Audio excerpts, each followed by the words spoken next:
नाज़रीन, SSP खैरपुर रोहेल खोसो चयो आहे त फातिमा फरलो जे वाक़े जी शफ़ाफ़ नमूने जांच थी रही आहे। जांच दौरान हिन वक़्त ताईं का बि मुज़ाहिमत न थी आहे, नई का मुज़ाहिमत बर्दाश्त कंदासीं। SSP राणीपुर जे पीरनि जी हवेली पहुची वाक़े वारे हंध जो मुआइनो कयो ऐं उन मौक़े ते मीडिया सां ॻाल्हाईंदे रोहेल खोसो वधीक छा चयो, अचो त ॾिसूं।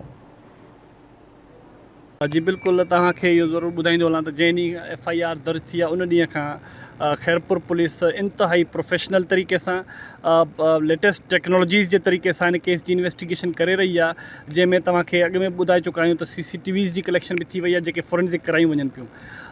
उन खां अलावा तमामु तेज़ीअ सां मां सम्झां थो त पाकिस्तान में अॻु में ईअं न थियो हूंदो जो 3 ॾींहंनि जे अंदरि अंदरि एक्ज़्यूमेशन थी वञे, एक्ज़्यूमेशन खां पोइ पोस्टमार्टम थिए, उनजी रिपोर्ट अचे ऐं उन मां जेके सैंपल्स वरिता वञनि उहे वरी लेबॉरेटरी सां मोकिले छॾिया आहिनि। त पोस्टमार्टम जी जेका प्रोविजनल रिपोर्ट आहे, जेका अञा हतमी न आहे, उहा प्रोविजनल रिपोर्ट त बिल्कुलु असांखे मिली आहे। That is part of case file. Now will not discuss on that.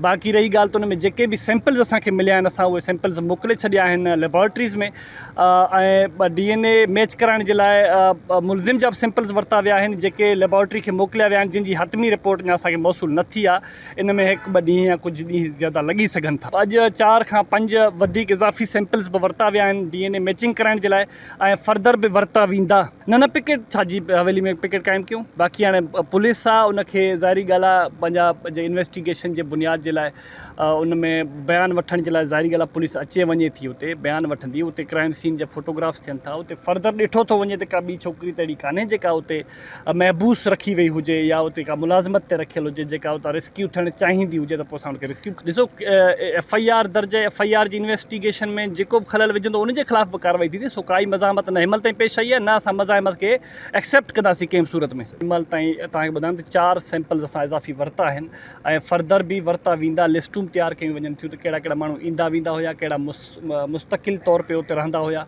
जेके ख़ानदान जा माण्हू हूंदा उन्हनि जा बि सैंपल्स वठंदासीं, जेके मेल मुलाज़िम आहिनि उन्हनि जा बि सैंपल्स वठंदासीं।